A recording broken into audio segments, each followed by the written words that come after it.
Hey guys, Bound for Glory. Just got done watching it on a free stream, and gladly will say I didn't pay for this. Well guys, here's what I thought of it. I'll let you go find it, watch it. I'm gonna give you the finishes, so if you don't want to know what happened on the pay-per-view, do not watch this. The first match, and one of the better matches of the night, was Generation Me versus Motor City Machine Guns.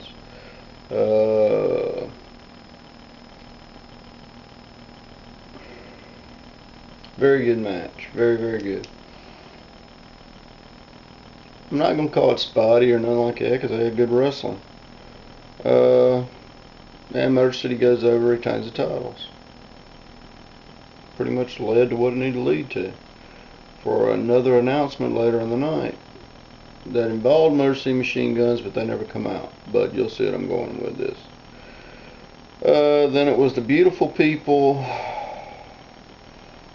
Sky and Love versus Madison Rayne and Tara, but it was a Four Corners match for the women's title. This wasn't a terrible match. The finish was a little ugly in my opinion, but it got over what it needed to get over. Tara wins the title, and in the match, Mickie James was the referee. Madison gets in Tara's face at the end because she took her title.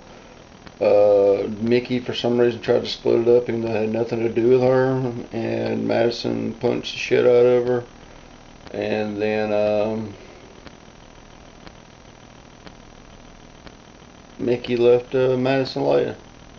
She smiled at Tara, walks out of the ring after giving her the belt. Don't ask me. Next was one of the most pointless matches of the night and stupidest damn things I've ever seen in my fucking life. And why the hell they ever put it on fucking air, I will never fucking know. And no, I'm not sorry about the fucking language, because this fucking sucked. Ink Inc. versus OJ and EY. Orlando Jordan and Eric Young, for those of you that don't know. At the end of this match, Eric Young tagged in himself from Ink Inc. and starts kicking his own partner's ass. No, I don't get it still. It's still stupid. How the fuck did this see pay-per-view? Well, anyway, Ink Inc. goes over because Eric Young is evidently mentally retarded on television. I don't know. By the way, rating of that match was fucking horrible. Next was Lethal versus Williams. This stepped shit up a lot, and I'm glad it did, because before this, that cluster just, man, it ruined a good portion of my night until later on. Lethal versus Williams for the X Division belt was a very good match. I thought the finish could have been a little stronger than what it was, but it left Doug looking good and it left Lethal looking real good. Lethal retains. A little short of a match.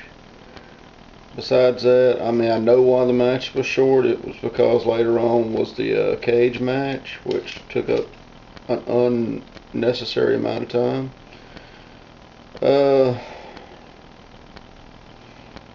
Anyway, next was RVD versus Abyss. And I'm going to go ahead and say, because I hadn't said it, that this would easily be the next match of the night. Besides, well, wait a minute. No, I'm going to give this match of the fucking night, because the rest of it just didn't equal out. This lived up to the hype. They took sick bumps. Abyss took sick bumps. RVD took sick bumps. Hell, Abyss finally took the freaking 2x4 with the nails to the gut. You know? And then, after he took the nails to the gut, RVD gave him the 5-star frog splash. Freaking awesome match. I mean, they beat the shit out of each other. They gave you a match, an end of a story. Sort of. I'll get to that here in a minute. At the end of the match, you think, well, you're going to find out who they are. And you're wrong. He says, you just don't know, but we are still coming. And he spits all over the camera. Anyway. Next match leads into a little more of who they are. Nash, Sting, and Pope versus Jarrett and Jay. Mysteriously, Jarrett doesn't start the match. Does anybody see where this is going? Joe starts the match, fights everybody. Pope, Sting, and Nash. Bumps for all of them. Finally, they take over. Joe's getting the beat down. He's going for the hot tag. Jarrett drops, hauls ass. Joe stands up, looks at everybody, yells out Hogan, and starts fighting for his fucking life.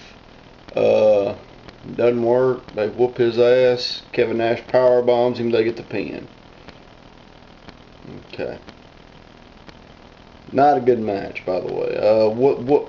What Joe and they did, and not they, I'm sorry, but Nash, Sting, and Pope did was very entertaining. The stupid thing with Jarrett, I got where it went later on the night, but it was just dumb. And I still got where it went. Next was the mighty announcement of 3D that they're going to no longer be a tag team. I don't care. Anyway. But for some strange reason, even though they're not going to be a tag team anymore, they want a match for the titles. No, I don't get it neither. Anyway, as far as I'm going with that crap, because I didn't care. Next was EV2 versus Fortune. This match was a major league clusterfuck that you couldn't tell what the hell was going on the whole match. It was terribly filmed. There was a spot up on top of the cage at one point with Kazarian, Stevie, and Brian Kendricks, and they almost they fucked it up. I know they fucked it up. It was obvious they fucked it up. And the ladder falls and them two on it, and them morons almost went off the cage. Well, anyway, I'm just going to go ahead and say that Tommy Dreamer takes the pin. Wow, surprise, surprise. And it was over Ajax. He gave him the Death Valley driver off the top rope onto a chair. EV2 goes over. And believe it or not, that doesn't lead into the they thing either. Angle versus Anderson versus Hardy.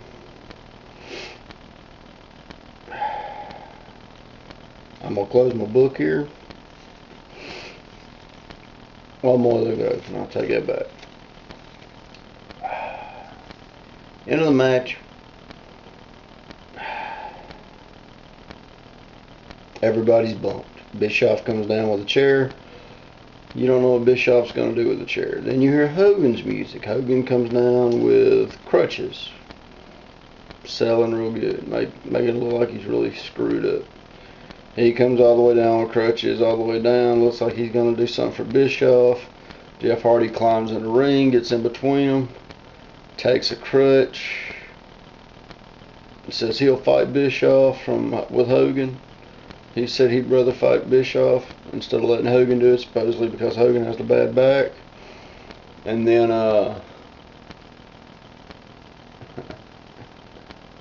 Kurt Angle's going to get up. Jeff blasts Angle in the back with a crutch. He takes the other crutch from Bischoff, blasts Anderson in the back with a crutch. 1, 2, 3, he wins.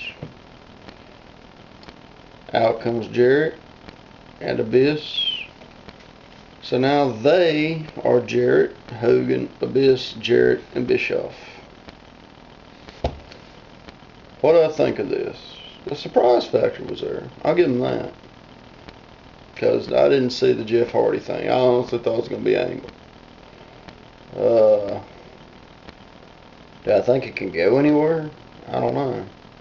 Crowd reaction was real good because they pelted garbage in the ring, and it was kind of like the new NWO thing back in the day when Hogan said stick it. But Are they going to get out of it what they think? You know what I'm saying? I don't know.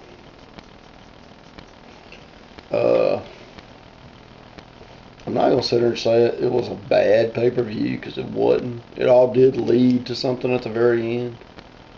Joe now will have a feud with Jarrett. Angle will go after Jeff Hardy. So will Anderson. Hogan's evidently hadn't had back surgery. That was all bullshit, I guess. Motor City Machine Guns will now